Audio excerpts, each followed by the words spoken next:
ধারণ করেছেন।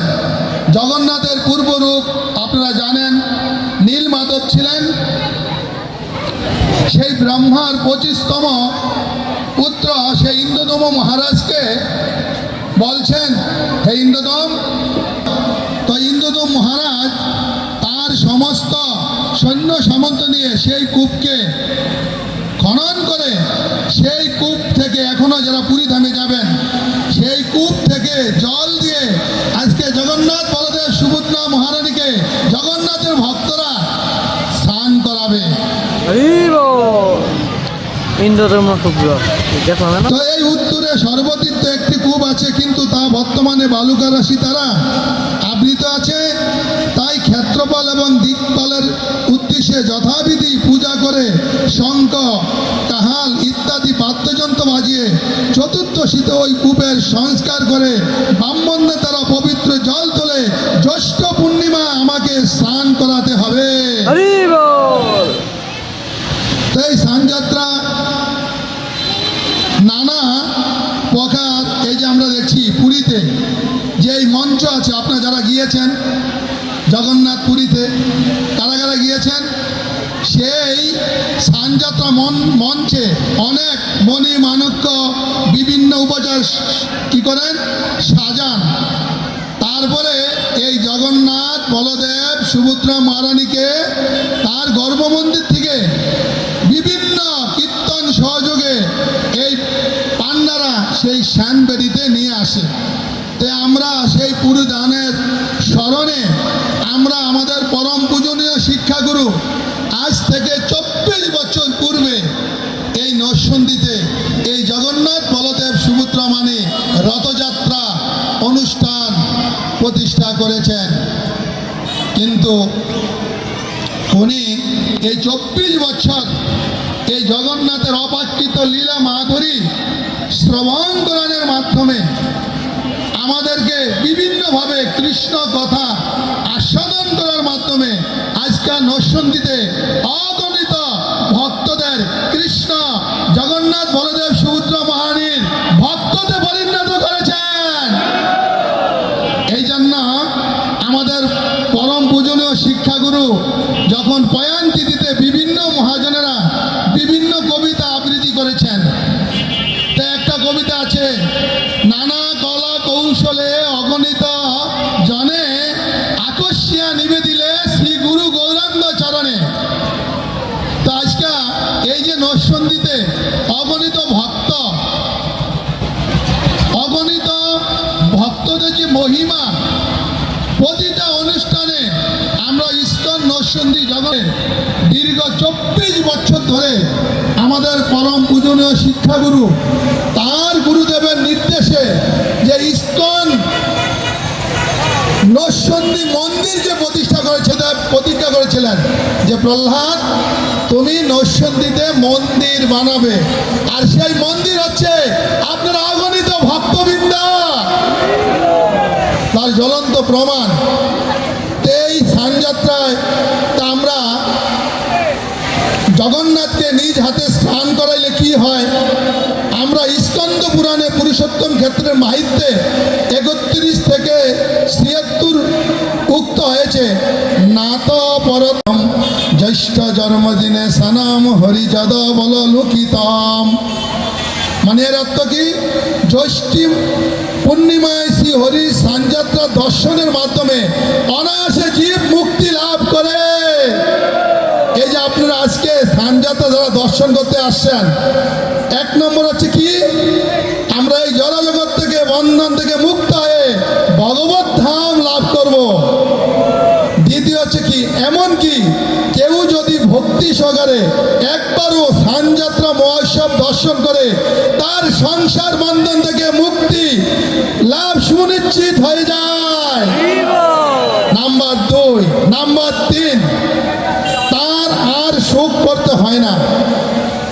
জৈমিনী মণি স্নানযাত্রার মাহিত্যে বর্ণনা করতে গিয়ে বলেন, ভগবান পুরুষোত্তমের স্নানযাত্রা দর্শন করলে জীব তীর্থ সমূহে স্নান করা থেকে শতগুণ অধিক ফল প্রাপ্ত হয়।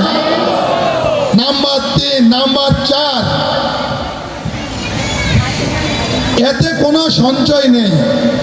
স্কন্দ পুরাণে 31 অধ্যায় 82 নম্বর শ্লোকে জৈমিনী ঋষি আরও বর্ণনা করেছেন, যদি কেউ আন্তরিকতার সাথে স্নানকালে ভগবানকে নিরীক্ষণ করেন, তাদের আর মাতৃগর্ভে বাস করতে হয় না। নিরীক্ষণ, এই যে বহু পূর্ণ ফলে কি জানি কি বলে তোমার ধামেতে হইন শরণাগত, সবাই হইন শরণাগত, কি জানি কি বলে তোমার ধাম। আন্তরিকতার সাথে স্নানকালে ভগবানকে নিরীক্ষণ করেন, তাদের আর মাতৃগর্ভে বাস করতে হয় না। উৎসুকতাপূর্ণ হৃদয়ে স্নানযাত্রা দর্শন করলে জীবগণ ভবসাগর থেকে উদ্ধার লাভ করতে পারেন উৎসাহের সহিত। এই যে আপনার উৎসাহের সহিত ভগবানকে কি করছেন, স্নান করে উৎসাহের সহিত, তাহলে কি হবে, আমরা আর কি এই জীবগণে যে ভবসাগর, এই ভবসাগরে যে আমরা হাবুডাবু খাচ্ছি, সেই থেকে আমরা উদ্ধার লাভ করতে পারবো। তারপরে বলছে পরমানন্দ সহকারে স্নানযাত্রা দর্শন করলে মানব আজন্ম পাপ করছে তা বিনষ্ট হয়ে যায়। আরো কি শুনবেন, আর কি শুনতে চান? আপনারা যারা উপস্থিত আছে এগুলো জানেন, কে কিভাবে যেইভাবে দর্শন করেন। স্নানযাত্রা মহা উৎসব দর্শন করে ভক্তদের চিত্ত আনন্দপূর্ণ হওয়া উচিত। ভক্তদের হৃদয় আনন্দপূর্ণ না, আনন্দপূর্ণ। তো পুরুষোত্তম মাহাত্ম্যে বর্ণিত হয়েছে, যখন স্নানযাত্রা দর্শন করে কেউ আনন্দ সহকারে একবার হে জগন্নাথ, হে নাথ, হে রাম, হে সুভদ্রা মহারানী, আপনার জয় হোক বলে অনুরূপভাবে জয়ধ্বনি করে, সে নিঃসন্দেহে পাপ করে। জয় জগন্নাথ বলদেব সুভদ্রা মহারানী কি, চৈতন্য মহাপ্রভু কি, গৌর নিত্যানন্দ কি।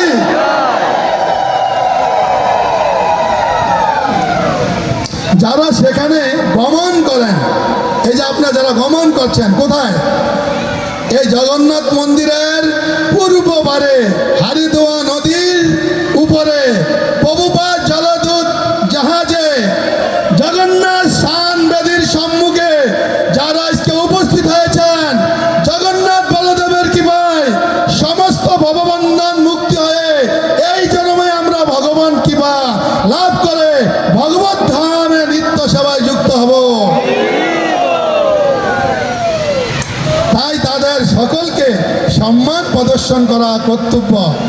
এই যে আপনারা যারা এখানে আসছেন, কারা সম্মান করবে, বৈষ্ণবেরা। বৈষ্ণবেরা আবেদন কৃষ্ণ বড় দয়াময়।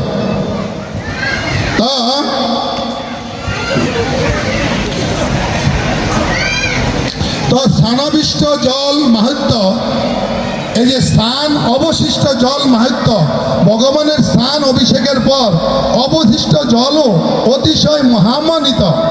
ভক্তি এবং পূর্ণ বিশ্বাসের সাথে কেউ যদি সেই জল স্নান করে পরমাগতি লাভ করে এবং তা দীর্ঘায়ু প্রদান করে এবং গঙ্গাদি সমস্ত জলের স্নানের ফল প্রদান করে।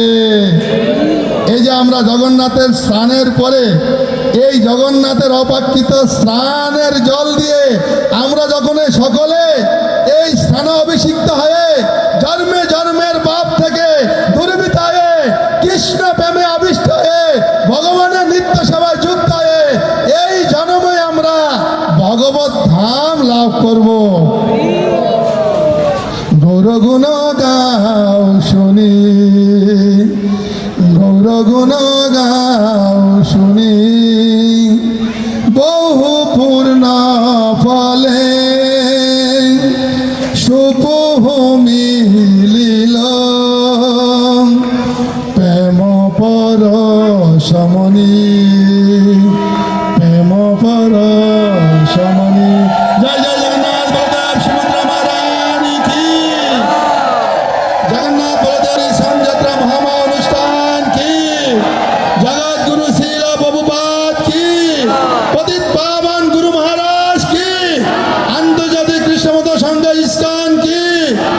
নিতাই গৌর প্রেমানন্দে হরি হরি বল। হরে কৃষ্ণ। হরি বল। এখনই আমাদের বিশেষ পূজারীরা ভগবানকে আরতি নিবেদন করবেন, দয়া করে বসে বসে দর্শন করুন। হ্যাঁ, তা আমরা আর দীর্ঘায়িত করব না। তো আমরা আজকে এই জগন্নাথ স্নানের পরে জগন্নাথ অসুস্থ লীলা করবেন, যাকে অনবসরকাল 15 দিন জগন্নাথ আর দর্শন হবে না। স্নানের পরে জগন্নাথ হস্তি বেশ ধারণ করবে, তার মাহাত্ম্য আমরা পরবর্তীতে শ্রবণ করব। অনেক মাহাত্ম্য আছে, আমরা সংক্ষেপে বললাম। হরে কৃষ্ণ। হরে কৃষ্ণ। জয় হিজ সুবল জীবন প্রভু কি। হরে কৃষ্ণ। তো অসংখ্য কৃতজ্ঞতা।